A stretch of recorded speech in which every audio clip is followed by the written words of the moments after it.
Good evening and welcome to the Channel Studios here in London with your international news around the world in 5. Russia says its forces have relinquished control of Snake Island in the northwestern Black Sea, which has been battled over since the start of the war. The island, which Russia occupied on the first day of its invasion, achieved fame when Ukrainian border guards stationed there rejected a Russian warship's demand for their surrender. Ukraine's Southern Military Command posted an image on Facebook of what appeared to be the island seen from the air, with at least 5 huge columns of black smoke rising above it from what it described as an assault by missiles and artillery. Russia's defense ministry confirmed Russian troops had withdrawn from Snake Island, calling it a goodwill gesture and saying the troops had fulfilled the tasks assigned to them. NATO's Madrid summit has come to a close, and world leaders who are part of the military alliance there have been sharing their reactions. French President Emmanuel Macron has said support for Ukraine cannot stop, saying Ukraine's fight is the European Union and NATO's fight. Meanwhile, German Chancellor Olaf Scholz said he did not want to speculate how long Ukraine would need support for. Meanwhile, Boris Johnson said Vladimir Putin has pushed the West closer together. I think that if Ukraine were to be crushed or forced into a bad peace, the consequences for freedom around the world would be appalling, and that view is shared by everyone in NATO. If you wanted evidence of the amazing ability of the Ukrainians to fight back, to overcome adversity and to repel the Russians, then look at what has happened just today on Snake Island, where again Russia has had to cede ground. The only surviving attacker from the group that carried out the November 2015 Paris attacks has been found guilty of terrorism and murder charges. Salah Abdel Salam received a rare full life sentence for his role in the gun and bomb attacks that killed 130 people. The court also convicted 19 other men involved, 6 of whom are believed to be dead. The trial, the biggest in modern French history, began last September. The attacks across bars, restaurants, the National Football Stadium and the Bataclan music venue on the 13th of November 2015 saw hundreds injured alongside those killed.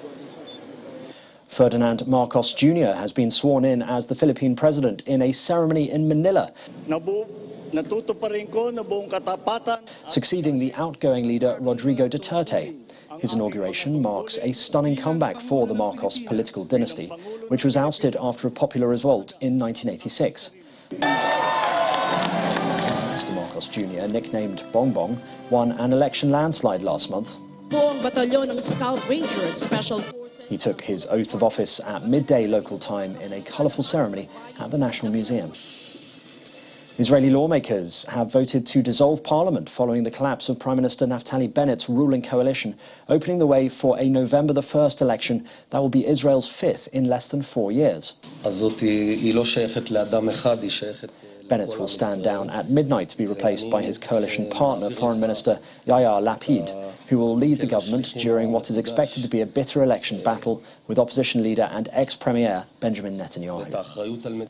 Chinese President Xi Jinping has arrived in Hong Kong to celebrate 25 years since the former British colony returned to Chinese rule and the inauguration of the city's new leader, John Lee.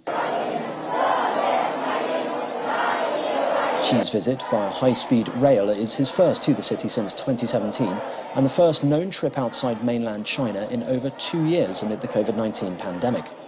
Outgoing leader Carrie Lam and her husband were among those who welcomed Xi.